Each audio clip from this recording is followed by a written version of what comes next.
Jesus, neste texto que nós acabamos de ouvir, do Evangelho de Mateus, capítulo 11, ele revela o seu coração, a profundidade do coração de Jesus, ou o que Jesus tem dentro do coração dele. Parece que é um texto, se a gente olhar desatento, a gente não perceber o que está acontecendo nos capítulos anteriores, parece um texto desconexo, ou um assunto diferente do que aquilo que Jesus estava tratando com os seus discípulos. Então, não perca a linha de raciocínio. Jesus enviou os discípulos em missão. E os discípulos retornaram.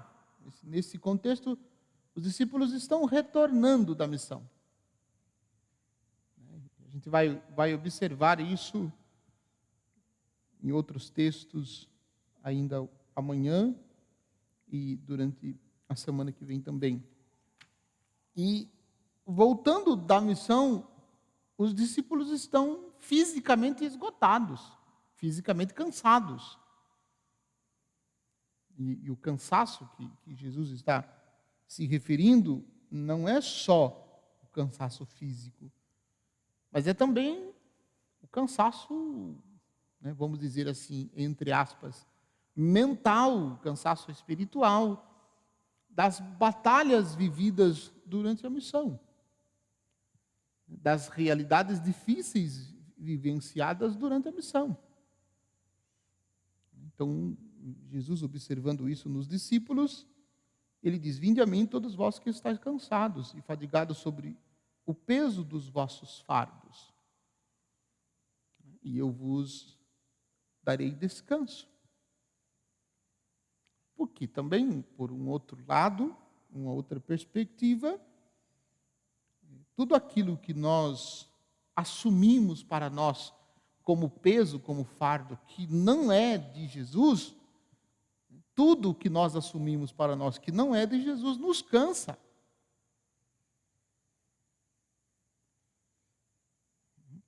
Então, se nós queremos de fato descansar e que esta palavra de Jesus possa produzir esperança em nosso coração, nós precisamos fazer a nossa opção radical por Ele. Buscá-lo, e tão somente buscá-lo e amá-lo. Para poder, então, no coração dele, descansar. No coração dele, descansar. Como ele nos ensina no Evangelho. Tomai sobre vós o meu jugo e aprendei de mim, porque sou manso e humilde de coração. Eu gosto desta expressão, aprendei de mim. Por quê? Porque se a gente observar Jesus, é assim, o quanta coisa a gente tem para aprender com Jesus. E a gente precisa observar Jesus. E quando eu digo observar Jesus, eu estou pensando, como faz uma criança que observa os seus pais? Que observa as atitudes dos seus pais e, de repente, aquela criança está reproduzindo os gestos, reproduzindo palavras e reproduzindo até mesmo a atitude dos pais. Isso, tanto para o bem quanto para o mal. Coisa boa ou coisa ruim. Os filhos reproduzem. E reproduzem porque observam. Então, nós precisamos fazer também este processo de observação. A gente precisa observar Jesus para aprender dele. Porque se a gente não observa, a gente não aprende com ele. Como é que a gente vai aprender dele e aprender com ele se a gente não observa? E aqui, vejam, para observar Jesus, não tem como a gente observar a distância. A distância, por mais boa que seja a nossa visão, a distância a gente não enxerga direito. Para enxergar com profundidade, a gente precisa se aproximar. Então, não tem como a gente observar Jesus se a gente está distante dele.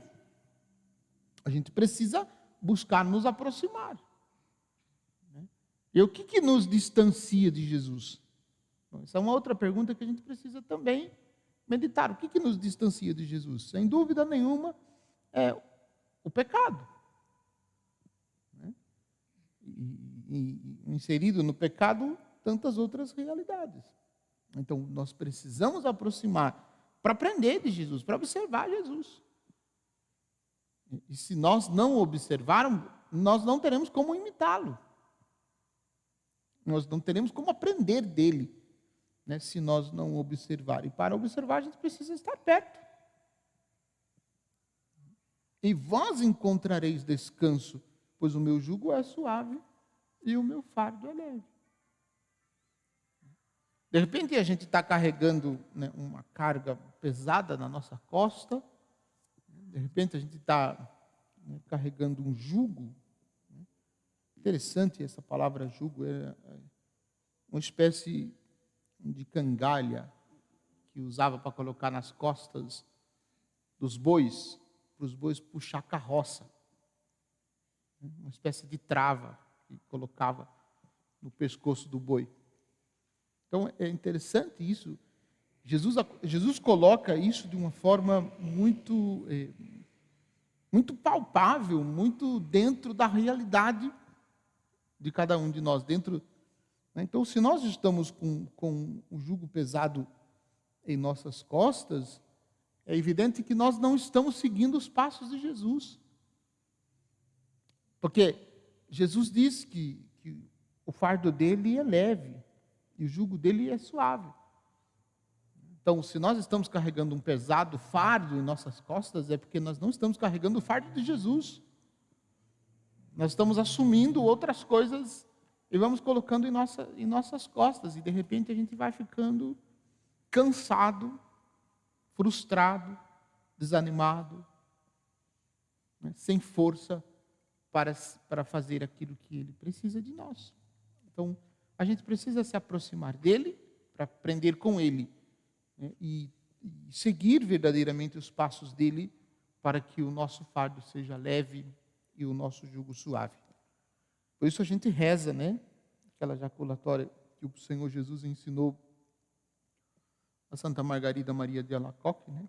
Jesus manso e humilde de coração, fazei o nosso coração semelhante ao vosso.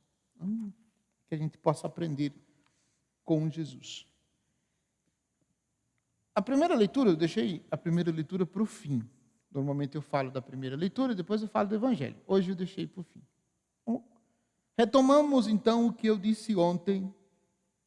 Eu disse que ontem, no texto que nós ouvimos, Deus se revela, mas se esconde. Ele revela, mas não revela tudo. Né? E na frase, né, eu sou o Deus de Abraão, de Isaac e de Jacó. Né? Hoje essa frase é repetida. Deus repete novamente esta frase para Moisés. Então, existe uma revelação. Deus se revela dizendo quem Ele é? Sim. Mas também, por outro lado, se esconde. Porque olha a pergunta que Moisés faz. Moisés diz, depois que ouviu a voz do Senhor no meio da sarça, aquela experiência de Deus, aquele encontro maravilhoso que ele teve de Deus, aí, na sequência, ele pergunta para Deus assim: sim, eu irei aos filhos de Israel e lhes direi, o Deus dos vossos pais me enviou-me a vós. Mas se eles perguntarem, qual é o seu nome? O que lhes devo dizer? O que lhes devo responder? Deus disse a Moisés, eu sou aquele que sou. Está vendo? Então, quando eu digo que ele revela, mas não revela tudo, eu sou aquele que sou. Como que a gente entende isso hoje, no nosso contexto? Eu sou aquele que sou. E acrescentou assim, responderá aos filhos de Israel, eu sou, enviou-me a vós. Então, revelação de Deus. Deus revela, como eu disse ontem, revela, repito, Deus revela-se diante de Moisés quem ele é, mas não revela tudo. E aí tem um dado interessante sobre isso. No Evangelho de João, você pode observar o Evangelho de João. Nós temos ali algumas passagens. O capítulo 6 é o que mais tem. Quando Jesus se apresenta, eu sou o pão da vida. Mas no capítulo 11, ele diz, eu sou a ressurreição e a vida. Capítulo 15, ele diz, eu sou a videira e vós os ramos. Vejam, eu sou. Eu contei uma vez numa quinta-feira santa, quantas vezes aparece no Evangelho de João esta expressão? Eu coletei 25 vezes, considerando o capítulo 6, capítulo 11 e o capítulo 15. Eu não analisei os outros capítulos, mas se a gente olhar com atenção, a gente vai perceber também esta expressão. Por que estou fazendo esse comentário? Porque aquele que Deus será revelado profundamente e inteiramente no mistério de Jesus, na sua paixão, morte e ressurreição. Lá estará tudo revelado. E até se chegar a esse momento, Deus vai se revelando em etapas. E neste contexto onde Deus se revela a Moisés, ele revela-se dizendo que ele escutou o lamento, ele viu o que o povo está passando, ele escutou o lamento, ele se compadeceu do seu povo. A gente vai ouvir isso acho que amanhã. E resolveu descer para salvar. Descer, colocou-se na mesma altura do que o ser humano. Para salvar, para levantar o ser humano. Então, nesse processo de libertação, Deus vai se revelando. E Deus faz uma promessa para Moisés, que o povo irá saber quem ele é durante a libertação. Ele diz aqui no versículo 20: por isso estenderei a minha mão e castigarei o Egito com toda sorte de prodígios que vou realizar no meio deles. Depois disso, o rei do Egito vos deixará partir. Então, Deus, ele vai se mostrar, ele vai se mostrando no percurso, conforme Moisés vai caminhando rumo à libertação, Deus vai se mostrando. A gente vai ver, a gente vai acompanhar sinais que Deus vai realizando. Antes de passar, de ultrapassar o Mar Vermelho rumo à Terra Prometida, conforme Deus prometeu para Moisés, também já tinha prometido para Abraão, mas vai acontecer coisas extraordinárias. A mão de Deus vai se manifestar. Deus vai manifestar o seu poder diante do faraó e diante do povo de Israel, para que o povo pudesse saber, de fato, quem Deus é. Este eu sou vai sendo revelado conforme o povo vai caminhando. E também para nós vamos experimentando este eu sou de Deus, conforme a gente vai se aproximando dele, vivenciando cada vez mais essa experiência profunda.